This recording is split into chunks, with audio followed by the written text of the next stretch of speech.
नमस्कार दोस्तों, बहुत स्वागत आप सभी का। मैं हूं सुशांत सिन्हा। बहुत दिन से आपसे मुलाकात नहीं हो पाई, उसके लिए पहले तो माफी। लेकिन आज बहुत महत्वपूर्ण दिन, क्योंकि आज बंगाल के लिए पहले चरण का मतदान चल रहा है बॉस। और मैंने आपको कल पाठशाला में भी बताया था कि ये ऐतिहासिक चुनाव है बंगाल के लिहाज से, क्योंकि इतनी ज्यादा सिक्योरिटी के बीच बंगाल में कभी चुनाव नहीं हुआ। इतनी ज्यादा सेंट्रल फोर्सेस की तैनाती के बीच बंगाल में कभी चुनाव नहीं हुआ। और इसलिए आज जो हो रहा है, क्या वो ममता बनर्जी की विदाई का संदेश है या उनकी वापसी का संदेश है? आज इस वीडियो में इस पर बात करूंगा। अपनी राय जरूर दीजिएगा, आपके हिसाब से पहले चरण में किसको कितनी सीटें आने जा रही हैं, क्योंकि आज सबसे बड़ी चर्चा का विषय बना हुआ है कि बंगाल में जबरदस्त मैसिव वोटिंग चल रही है बॉस। 1 बजे दोपहर तक ऑलरेडी बंगाल में 62% से ज्यादा वोट पड़ चुके हैं। 62% दोपहर 1 बजे। और ये गर्मी का दिन है बॉस, ये याद रखिएगा। लू चल रही है, भयंकर गर्मी है, उसके बावजूद लोग जो है वो भर भर के घरों से बाहर निकल रहे हैं। अब ये वोट डालने के लिए जो घर से बाहर लोग निकल रहे हैं, वो ममता के लिए वोट डाल रहे हैं या ममता बनर्जी को बदलने के लिए वोट डाल रहे हैं? ये सबसे बड़ा प्रश्न बन गया है। आपकी राय क्या है, किसके लिए वोट पड़ रहा है, बताइएगा। लेकिन इस वक्त जो 16 जिले हैं जहां पर इस बार वोटिंग हो रही है, देखिए वो बहुत इंपॉर्टेंट है, क्योंकि यहां पर 294 में से जहां पर आज वोटिंग हो रही है, उसको अगर आप मिलाइएगा तो 152 यानी ऑलमोस्ट हाफ सीटों पर आज वोटिंग हो जाएगी। और ये जो 152 सीटें हैं, इनमें से बीजेपी ने पिछली बार 59 जीती थी, ममता बनर्जी की पार्टी को 92 सीट आई थी। अब बीजेपी अगर 2 से 77 गई थी, तो उनमें वो सीटें बहुत महत्वपूर्ण थी जो बीजेपी ने पिछली बार, इस बार जहां वोट पड़ रहे हैं वहां जीती थी। क्योंकि 77 में से आप ऑलमोस्ट 60 देखिए कि यहां से आई हुई। तो दूसरे चरण में तो बीजेपी का डब्बा गोल था, 17 ही सीटें आई थी। तो आज बीजेपी के लिए बहुत महत्वपूर्ण है कि वो अपनी सीटें रिटेन करे, और सिर्फ रिटेन ना करे बल्कि बढ़ाए, अगर उसको बंगाल के अंदर सरकार बनानी है। लेकिन क्या ऐसा हो पा रहा है? ये वोटिंग प्रतिशत क्या बता रहा है, जमीनी रिपोर्ट क्या बता रही है, आपको बताऊं उससे पहले सुनिए प्रधानमंत्री नरेंद्र मोदी क्या कह रहे हैं। तय है 4 मई को बंगाल में भी बीजेपी की विजय का जश्न होगा।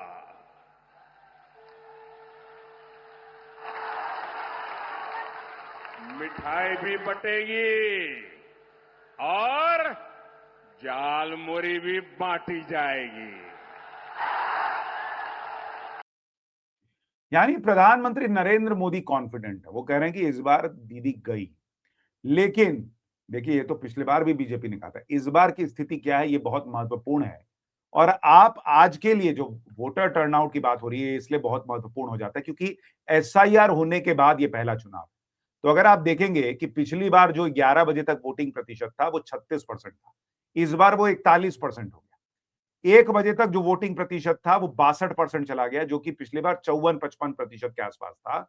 यानी भाई, अगर आप ये गौर करेंगे, ये मैसिव है।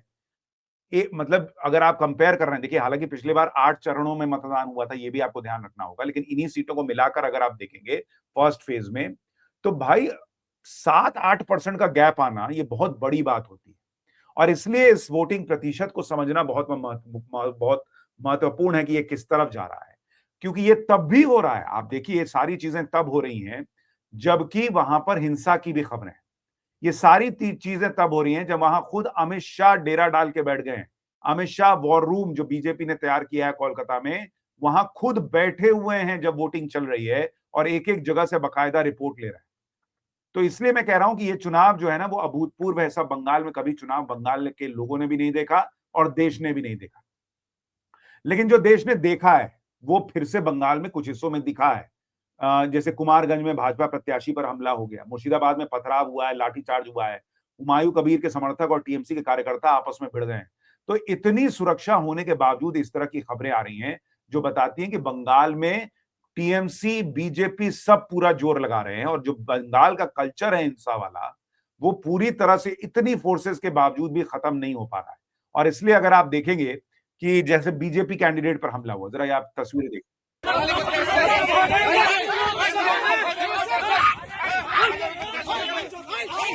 देख रहे हैं पुलिस वाला बेचारा उसको बचा के ले जा रहा है।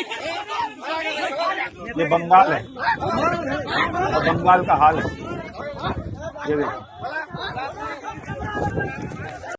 तो इसलिए ये सोचना कि भाई वहां पर टीएमसी जो है वो पिछली परंपराओं को भूल कर और जो है वो सब कुछ ठीक से चल रहा होगा, ऐसा सोचना जो है वो, क्योंकि उनके लिए भी भाई ये कांटे की लड़ाई है और उनके लिए भी ये आप कहिए कि अस्तित्व बचाने की लड़ाई है। क्योंकि ममता बनर्जी की पार्टी तो बंगाल में, और इस बार तो भयंकर जोर उन्होंने भी लगा रखा है। इस सारे सब के बीच अगर आप देखेंगे, एक जो अलग अलग रुझान आ रहे हैं भाई, जैसे अगर आप देखेंगे इस तरह की हिंसा की तस्वीरें और जगहों से ये देखिए, कुमारगंज में, डोमकाल मुर्शिदाबाद में, कुछ मिनट रानीनगर में, कांग्रेस में, तो कहीं कहीं हिंसा की खबरें हैं, कहीं से जो है वो हंगामे की खबरें आ रही हैं। एक मुर्शिदाबाद में जो हंगामा हुआ उसकी तस्वीर देखिए,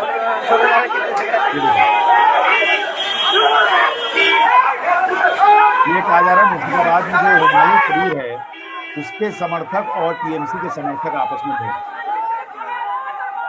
अब ये हुमायूं कबीर का मामला कहां जा रहा है ये समझना बड़ा इंपॉर्टेंट है। अब मैं आता हूं इस पर कि ये सारे संकेत क्या बता रहे हैं कि मामला क्या लग रहा है। देखिए एक चीज पहले समझिए, बीजेपी के एक स्टार कैंपेनर है राहुल गांधी, उन्होंने क्या कहा आप सुनिए, आपको थोड़ा अंदाजा लगेगा, पहले इसको सुनिए।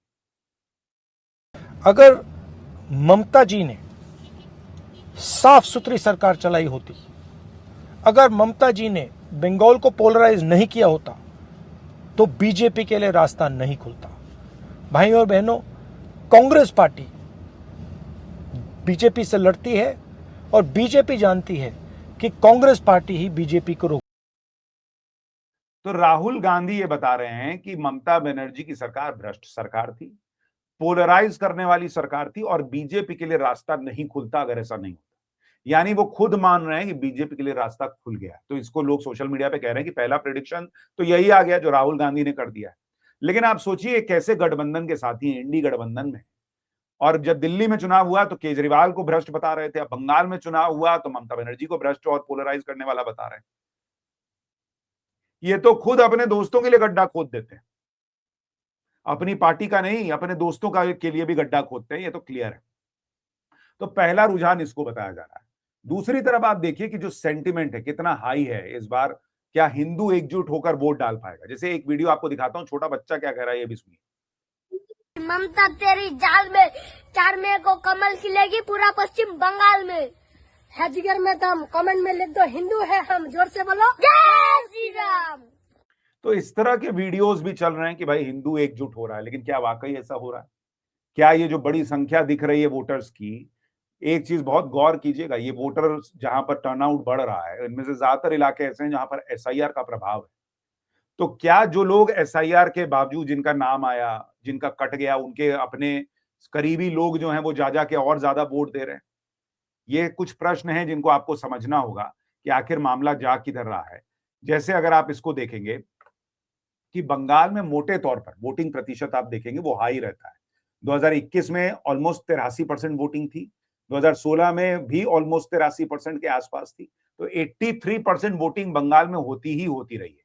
लेकिन 1 बजे तक अगर 62% वोट पड़ गया है तो शाम में 5-6 बजे तक मान के चलिए कि ये 90% भी पहुंच जाए तो बड़ी बात नहीं। अब ये 90%, 83 का 90 होना, ये 7% बहुत बड़ा जंप होता है किसी चुनाव के लिहाज से। अगर ये 7% किसी भी तरफ चला जाए, एक तरफा चला जाए, तो पूरा चुनाव पलट सकता है। और इसीलिए सवाल उठ रहा है कि ये किधर जा रहा है। देखिए जो खबरें छप रही हैं, जैसे एक खबर मैंने देखी, छपी हुई थी कि आसमान से बरस रही आग, फिर भी बूथों पर खास समुदाय की कतार, दाव पर दीदी और बीजेपी की साख। अब क्या ये सवाल है कि क्या खास समुदाय के लोग जो हैं वो वोट डालने के लिए भर भर के निकल रहे हैं? देखिए एक नैरेटिव जो ममता बनर्जी और उनकी पार्टी और कई लोगों ने बनाया वो ये कि एसआईआर से लोगों के नाम काटे जा रहे हैं और फिर उनको देश से बाहर कर दिया जाएगा, उनको तमाम दिक्कतें आएंगी। बहुत सारे लोगों को मैंने सुना कि भाई इन्होंने जाना होगा, नहीं तो एसआईआर में नाम कट गया तो पता नहीं क्या होगा, डिटेंशन सेंटर में डाल देंगे, क्या कर देंगे। तो क्या जिन लोगों ने एसआईआर में अपना नाम डलवा लिया और जिनके अंदर ये डर है कि कहीं मुझे निकालने के लिए तो ये सब नहीं हुआ है, क्या वो बड़ी संख्या में बाहर आए हैं बीजेपी को इस बात का जवाब देने के लिए और बीजेपी को हराने के लिए? ये एक बड़ा प्रश्न है। दूसरा कि अगर खास समुदाय, जैसा रिपोर्ट कह रही है कि बड़ी संख्या में क्या मुसलमान ममता बनर्जी के लिए बाहर आ गया है वोट देने के लिए, जैसा वो पहले तो करता ही था, लेकिन इस बार चूंकि ऐसा लग रहा है कि भाई अगर ममता बनर्जी की सरकार गई और अमित शाह, नरेंद्र मोदी साफ कह रहे हैं कि भाई बंगाल को पूरा क्लीन करेंगे, घुसपैठियों को बाहर करेंगे। तो क्या इस बार और ज्यादा पोलराइजेशन हो रहा है? ये दूसरा प्रश्न है कि क्या जानबूझकर बड़ी संख्या में वोटर बाहर निकल रहे हैं? क्योंकि अगर आप देखेंगे, एक तस्वीर मैं आपको दिखाता हूं, ये देखिए, ये तस्वीर है हुमायूं कबीर। हुमायूं कबीर सड़क पर बैठे हैं और इनको पंखा चला जा रहा है। देखिए, इस तस्वीर के बहुत मायने हैं, इसको हल्के में मत लीजिए। हुमायूं कबीर वो व्यक्ति माने जा रहे थे जो कि ममता बनर्जी का मुसलमान वाला वोट काटने वाले, लेकिन चुनाव से कुछ दिन पहले इनका एक स्टिंग ऑपरेशन वायरल हो गया और उसमें जो है इनको ऐसा दिखा दिया गया कि ये बीजेपी का एक एजेंट हैं। और हालांकि अमित शाह ने कहा कि हम मर जाएंगे लेकिन बाबरी मस्जिद बनाने वाले के साथ तो नहीं जाएंगे। लेकिन अगर ये मुसलमान को मैसेज चला गया कि भाई देखो ये तो अच्छा सेटिंग गेटिंग करके था, आज की डेट में वोटिंग के दिन हुमायूं कबीर का सड़क पर बैठना ये दिखा रहा है कि जो मुसलमान वोट ममता बनर्जी से छिटक सकता था वो नहीं छिटका। ये मेरा आंकलन, हो सकता है कि ऐसा ना हो, चुनावी नतीजे आए तो कुछ होगा, लेकिन हुमायूं कबीर का पोलिंग के दिन इधर उधर घूम घूम के अपने लोगों के साथ मजबूती दिखाने के बजाय सड़क पर लाचार बैठे होना, यह दिखाता है कि मुसलमान इनके लिए नहीं निकल रहा है। इसका मतलब मुस्लिम वोट बैंक का भयंकर पोलराइजेशन ममता बनर्जी के पक्ष में हुआ है, ये मान के चलिए। वो बड़ी संख्या में बाहर निकल रहे हैं, जो रिपोर्ट्स कह रही है। अब पूरा प्रश्न इस बात का है कि क्या हिंदू वोट बीजेपी के लिए पोलराइज हो रहा है या वो वैसे ही बटा हुआ है जैसे कि पहले के चुनावों में बटा रहा है, पहले अगर आप देखेंगे बंगाल के चुनावों में। तो इसलिए मैंने आपको कहा कि कुछ चीजें देखिए, जैसे अगर आपको ये दिखाऊं, किसी ने ट्वीट किया कि नॉर्थ बंगाल जिसमें कूच बिहार, अलीपुरद्वार, जलपाईगुड़ी, कलिम्पोंग, दार्जिलिंग, उत्तर दिनाजपुर, दक्षिण दिनाजपुर, मालदा और मुर्शिदाबाद है, यहां 76 सीटें आती हैं और सबसे ज्यादा एसआईआर का इंपैक्ट यहां हुआ है। 2021 के असेंबली चुनाव में यहां पर 1,53,00,000 के करीब लोगों ने वोट किया था ईवीएम के जरिए। 2026 में अभी 1 बजे तक इलेक्शन कमीशन कह रहा है कि 1,06,937 लोगों ने यहां पे ऑलरेडी वोट कर दिया है। तो यानी 47 लाख ही आंकड़ा कम है पिछले बार के मुकाबले, और अभी तो 1 बजे का ये आंकड़ा है। सोचिए शाम होते होते कहां चला जाएगा। तो एसआईआर प्रभावित इलाकों में इतनी बम्पर वोटिंग होना, या तो ये मैसेज है कि भाई जो बच गए वोटर, जो वाकई में भारतीय नागरिक हैं और जो सही में वोटर हैं, अगर वो बाहर निकलकर वोट कर रहे हैं, इस परिवर्तन को पसंद कर रहे हैं, तब तो बीजेपी के लिए बल्ले बल्ले। लेकिन अगर ये एसआईआर में कहीं अगला नंबर मेरा तो नहीं होगा, क्या अगली बार मेरा नाम तो नहीं होगा, इस डर से वोट पड़ रहा है, तो फिर ये ममता बनर्जी के पक्ष में जा सकता है। और इसलिए जो ग्राउंड रिपोर्ट है, ग्राउंड रिपोर्ट क्या कह रही है वो बताऊं, उससे पहले शुभेंदु अधिकारी को। परिवर्तन आ रहा है, पूरा परिवर्तन के माहौल है। मैं वोट डाल दिया और परिवर्तन होगा।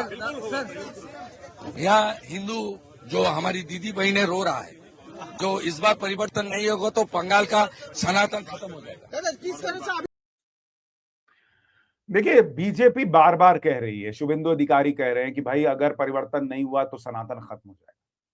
लेकिन बंगाल का जो कल्चर रहा है, वहां हिंदू जो है वो उस तरह से नहीं सोचता जैसा कि अगर आप देश के बाकी हिस्सों में बात करेंगे, और इसीलिए हिंदू वोट बैंक वहां पर बटा हुआ है। मुस्लिम वोट बैंक एक तरफा ममता बनर्जी के पास जाता है। पूरा टेस्ट इस बात का है कि क्या हिंदू वोट भी कंसोलिडेट होकर बीजेपी के लिए जा रहा है या नहीं जा रहा है, उसी से चुनावी नतीजे तय होंगे।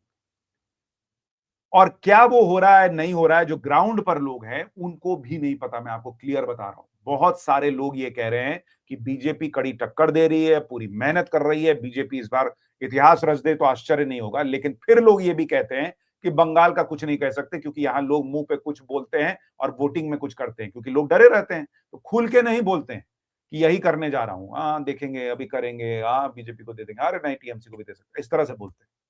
इसलिए एग्जैक्ट क्लियर पिक्चर कोई नहीं बता सकता, लेकिन इतना मैसिव टर्नआउट किसी भी तरफ जा सकता है, ये क्लियर है।